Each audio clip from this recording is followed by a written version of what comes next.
yung sasabihin ko sa inyo. Naalala nyo pa yung mga tornado call ko. Itulok ko pa sa inyo paano guys gumawa. Tingnan nyo guys dyan. Hanatin nyo dyan. Tornado call. Nakalagay tornado call. Sunod naman. Naalala nyo pa to. Ito guys. Ito guys. May dumaan guys. Tornado EF2. Dumaan. Ito. Hanatin nyo dyan. Doon sa subang baba. Ano? Ito. Nakalagay sa kandal ko kasi pangit. Kasi gumawa ako yung pantusok niya. Then napantusok dito. Dito. 1, 2. Saka 3, 4, 5.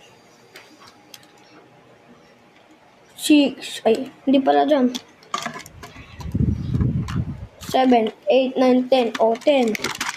Saka ito guys, papakita ko sa inyo. Dumaan. Pumunta sa pantusok niya nakandal. Kasi subang nalipad siya dyan noon. Tingnan nyo. Nalipad siya pa dyan noon. Doon sa taas.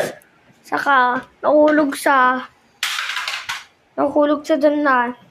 Saka nakandal yung ito. Ito kasi na-idea ng guys. Iba pangit na. Pero hindi na ko na yung mga siwa to.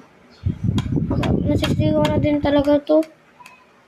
Sad na ako ito. Babusuyan ko na. Kasi nakakasugat na guys din. Hanatin nyo guys dyan Bye bye.